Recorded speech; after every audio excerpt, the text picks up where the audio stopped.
प्राचीन काल में एक बहुत ही निर्धन ब्राह्मण था। उसकी कोई संतान नहीं थी।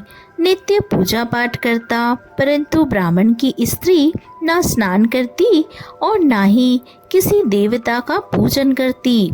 इस कारण ब्राह्मण देवता बहुत दुखी रहते थे। भगवान की कृपा से ब्राह्मण के यहाँ एक कन्या उत्पन्न हुई। कन्या बड़ी होने लगी और वह प्रातः स्नान करके भगवान विष्णु का जाप करती थी। बृहस्पतिवार का व्रत करने लगी। पूजा पाठ समाप्त कर वह पढ़ने पाठशाला जाती और जाते समय अपनी मुट्ठी में जौ भरकर ले जाती। पाठशाला के मार्ग में डालती जाती और लौटते समय वही जौ स्वर्ण के हो जाते, तो उनको बीन कर घर ले आती थी।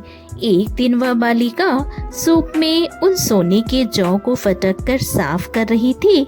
तभी उसकी माँ ने देख लिया और कहा, हे बेटी, सोने की जौ को फटकने के लिए सोने का सूप भी तो होना चाहिए।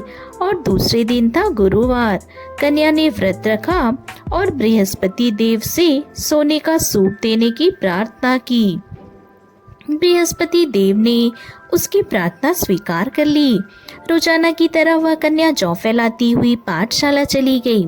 पाठशाला से लौटकर जब वह जौ बिन रही थी तो बृहस्पति देव की कृपा से उसे सोने का सूप मिला, जिसे वह घर ले आई और उससे जौ साफ करने लगी। परंतु उसकी माँ का वही ढंग रहा। एक दिन की बात है, कन्या सोने के सूप में जौ साफ कर रही थी। उसी समय उस नगर का राजकुमार वहां से निकला। कन्या के रूप और कार्य को देखकर वह उस पर मोहित हो गया। राजमहल आकर वह भोजन तथा जल त्याग कर उदास होकर लेट गया।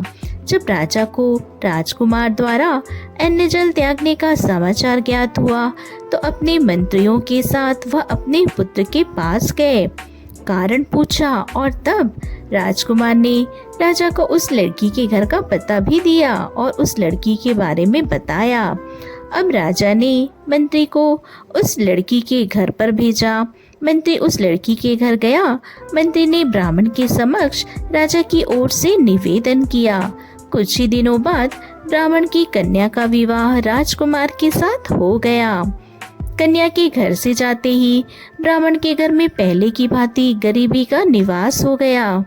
एक दिन दुखी होकर ब्राह्मण अपनी पुत्री से मिलने गए। बेटी ने पिता की अवस्था को देखा और अपनी माँ का हाल पूछा तो ब्राह्मण ने सभी हाल कह सुनाया। कन्या ने बहुत सा धन देकर अपने पिता को विदा कर दिया, लेकिन कुछ दिनों बाद फिर से वही हाल हो गया। अब ब्राह्मण फिर से अपनी कन्या के पास गए और सभी हाल कहा। तब पुत्री ने कहा, पिताजी, आप माताजी को यहाँ ले आओ, मैं उन्हें विधि बता दूंगी जिससे सब दुख दूर हो जाएंगे। ब्राह्मण देवता अपनी स्त्री को साथ लेकर अपनी पुत्री के पास राजमहल पहुँचे। पुत्री अपनी माँ को समझाने लगी, माँ, तुम प्रातः काल स्नान आदि करके भगवान विष्णु का पूजन करो तो सब दरिद्रता दूर हो जाएगी। परंतु उसकी माँ ने उसकी एक भी बात नहीं मानी। वह तो प्रातः काल उठकर अपनी पुत्री की बची जूठन को खा लेती थी। एक दिन पुत्री को बहुत गुस्सा आया और उसने अपनी माँ को एक कोठरी में बंद कर दिया और उसे स्नान आदि कराकर पूजा पाठ करवाया तो उसकी माँ की बुद्धि ठीक हो गई। उसके बाद वह नियम से पूजा पाठ करने लगी और प्रत्येक बृहस्पतिवार को व्रत भी करने लगी।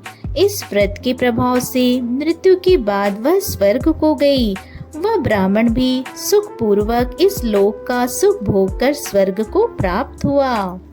तो भक्तों, कैसी लगी आपको आज की कहानी? हमें कमेंट में जरूर बताइएगा। वीडियो अगर पसंद आए तो लाइक अवश्य करें, चैनल को सब्सक्राइब करना ना भूलें। आपका बहुत बहुत धन्यवाद।